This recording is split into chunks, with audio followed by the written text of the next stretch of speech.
Hi, I'm Mayor David Black, and this is City Happenings. Governor Pete Ricketts announces the state's infrastructure budget and maintenance plan. Papillion is home to the first of several statewide news conferences explaining the plan. We'll take you to the news conference. And the South Washington Street Pedestrian Bridge was officially opened a couple of weeks ago.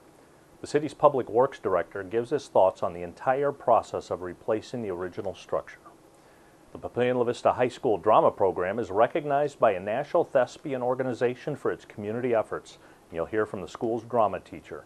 Please enjoy all of these stories next in City Happenings for the week of July 16th. Thanks, Mayor Black. Governor Pete Ricketts chose Papillion to kick off his statewide news conferences, announcing the upcoming state infrastructure plan. Today we are announcing that we are going to invest $600 million in fiscal year 19 into our transportation infrastructure, a record high.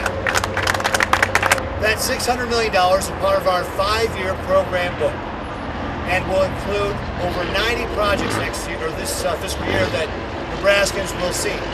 Those projects will be both urban and rural. Those projects will be preserving our current assets as well as major capital projects. They will include such things as the Southeast Beltway in Fremont, our South Belt in Lincoln, our Highway 30 project from North Bend to Fremont, and also some additional projects here in the area. In fact, in the Omaha-Fremont area, we'll have about 18 of those 90 projects, and they will include some of the ones I just listed, as well as the interchange on 192nd and Dodge, Highway 75 between Murray and Plattsmouth is just in a couple of those examples. So we're also, not only are we going to be working on new projects and preserving our assets, but investing in technology, thinking about our intelligent transportation network. And think about things like our traffic signals on 370 and timing those traffic signals to allow for greater traffic flow, camera towers, and dynamic messaging signs. All of these will help us make sure we've got that 21st century infrastructure, not only in the Omaha-Fremont area, but across the state, in all of our districts. On that 5-year program book, we will have the next 10 projects for the Build Nebraska Act, as well as the next 10 projects on the Transportation Innovation Act we announced in 2016. You know, at the department, our mission is to build a safe and reliable transportation network, not just for today, but out into the future.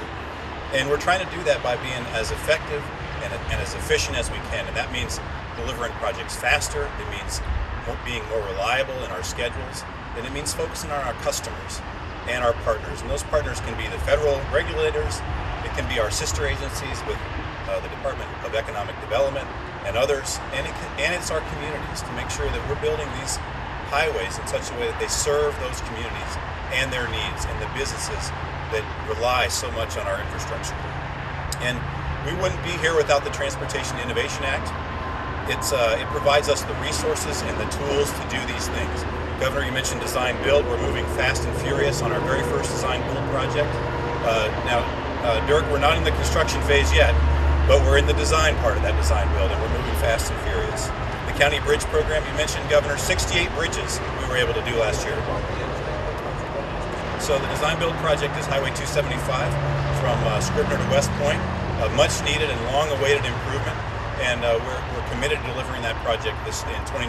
You see it in the program book. The county bridge program, 68 bridges last year, a historic investment from the state's perspective to be able to meet one of the largest needs we have, and that's structurally deficient bridges in our counties. And the Economic Opportunity Program. We launched our first project last year in Merritt County, targeted transportation investment to help a company, Preferred Popcorn, grow and create jobs, and more than $13 million in economic output from that small transportation investment. NEPA assignment, taking over the regulatory framework from the federal government. We are just a few short weeks away. This will cut the time to do the environmental process in half, and it will be a huge success for the department. We're very excited. We'll be the 8th state in the country to do it, and I like to say it's better to be 8th than 48th, and that's how we're moving forward at the DOT today. And it takes leadership. Mo, you mentioned leadership and commitment. It is unparalleled. We have great leadership and support for infrastructure all across our state, from the governor to the unicameral, to lawmakers and leaders all over our state. And it takes commitment from the DOT and the staff there. They have to be creative and innovative to implement these new programs, and that's what we're doing. It is a record investment, $600 million, the largest in the history of our state, with 96 projects covering the entire state. And here in Omaha, I love the technology piece, Governor. It's such an important part. We're working to make Highway 370 the smartest corridor in Nebraska, with smart traffic signals, all connected with cameras and fiber optics, and it's going to set us up for the future. As we look to a future that has autonomous vehicles and connected vehicles, we're going to be ready right here in Omaha. And then that preservation piece. Anyone who drives West Maple Road knows we need to get out there, and we're going to next year with repairs from 108th out to Elkhorn. The DOT, we love construction, but we know it has an impact on drivers, and we're working every day to try to minimize those impacts. And that means doing our work at night whenever possible. It means incentivizing contractors to get done early. And in just 1 month, we're going to pilot a program that incorporates lane rentals into our contracts, that puts the time that we have the lanes closed right into the bid to be able to deliver those projects faster and more efficiently for our customers. The new pedestrian bridge near the middle school on South Washington Street has been in use for several weeks.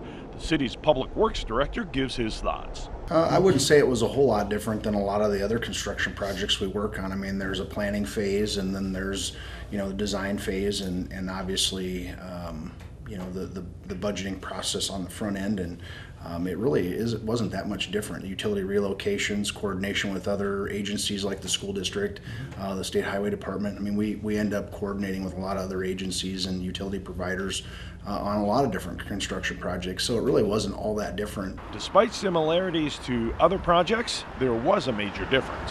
The aesthetic component of the bridge itself, was in a lot higher demand than what we're typically used to for a road project or a sewer project or water project. So that was a little bit unique, as far as what the bridge was going to look like, and making sure that it fit within the brand of the city and that. But for the most part, it was a normal, straightforward construction project.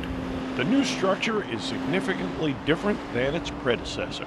The previous bridge was a precast T-beam structure that had a cast-in-place ramp that was not ADA compliant, because at the time it was originally constructed, ADA wasn't predominant as far as having standardization for things like that. But this is a steel truss structure. The decking material is a fiberglass reinforced decking material, which we chose because it was lightweight, and it also provided some slip resistance. It's more durable to some of the winter treatments that we use in regards to calcium and some of the potassium chlorides and things that we use. Not that doesn't affect the steel structure, but it's certainly different in that way overall. But a bridge is a bridge. It's just the materials are different and the aesthetics are different. And the length obviously is different because of the ADA compliant requirements. But for the most part, it still spans 84th Street and gets people from one side to the other. Current technology helps bring specific elements to the bridge. From a feature perspective, we have the option of the stair casings as well that people can utilize to reduce the travel path of the ramps. So it's got really two alternatives for people to access the overpass in and of itself.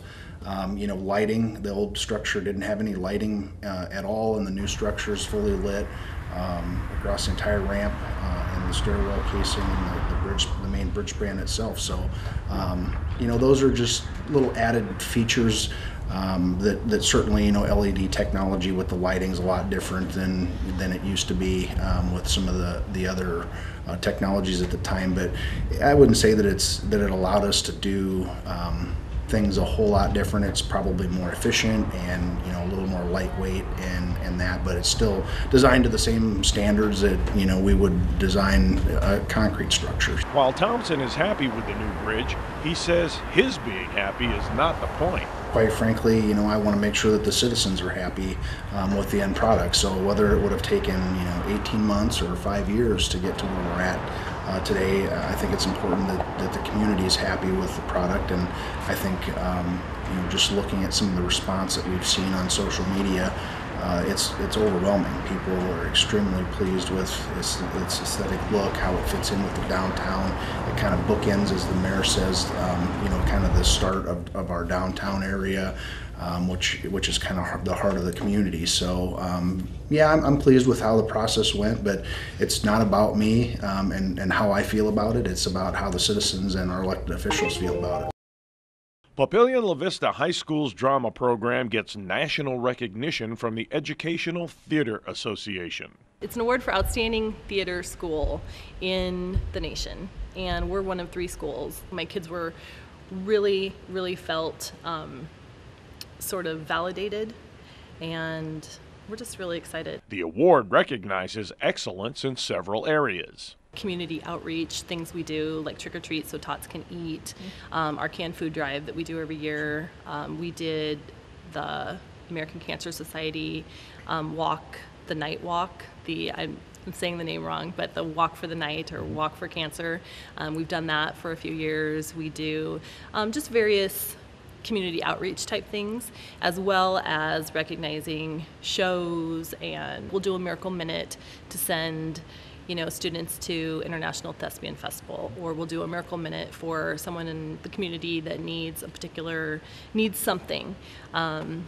Just different things to show that the kids are sort of well-rounded. They're not just coming to school and going to rehearsal and acting on stage. Kids are being acknowledged for things that they do in the community, in different shows, things that kids do. We do individual events at our state convention, and then if kids receive superiors, they go to internationals. So it's just recognizing them sort of for everything that they do. Molly says why this award is important. Well, I think it's important that the kids are recognized for, especially in this particular time that we're living in, first of all, that the kids are recognized that, it's not like Friday Night Lights. It's not like kids are, packing a house, and that's a whole different, set of recognition for kids. But for kids to be recognized for participation in fine arts, I think is huge, because they don't always get that. And I think Papillion-La Vista Schools does an amazing job of supporting the kids in general. But I think this is sort of like acknowledging their efforts on a broader scale. This award reminds the students why they do what they do.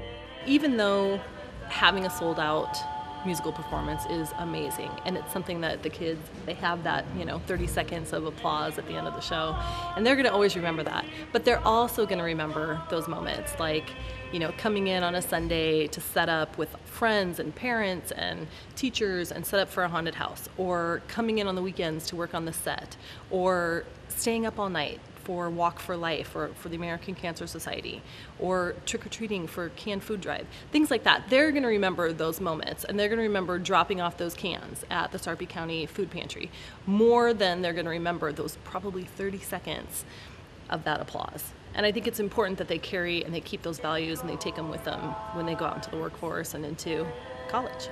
Molly explains what this recognition means to her as a drama teacher. It's just validation for what we've always been doing and what we've always tried to do.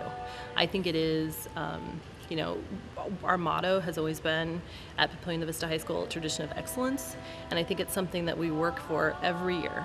Nothing that we do, nobody wants to be mediocre. Nobody, you want to set the bar high and you want kids to work hard. And I think when kids get a little extra nudge like this, they come in and they're invigorated and they're excited and they're ready to work. So I think, when I announced this in May at our awards night, the kids and the parents were super excited, and people wanted more information, and they were, our kids, and they keep bringing it up. If I've seen them at various things over the summer, Nebraska High School Theater Awards, and the kids are like, yeah, I can't wait until we get our award next week. They're just really excited. And I think it instills a little bit of energy and kind of motivation. Thanks to everyone who helped make the 14th annual Mayor's Triathlon a success. We appreciate the work done by staff and volunteers to make the race possible, and a special thanks to the participants and the race fans, and a major thank you to our sponsors. Everyone working together and supporting the race makes it a great and successful event. The Mayor's Triathlon is one of many events going on in our great city. There are lots of ways to stay up to date with what's happening. You can find us on Facebook, follow the City of Papillion on Twitter, or even watch our YouTube channel. Information about all of our departments and programs is available on our website. For more about Papillion, go to www.papillion.org or just call the Mayor's Hotline at 402-827-1111. Thanks for watching.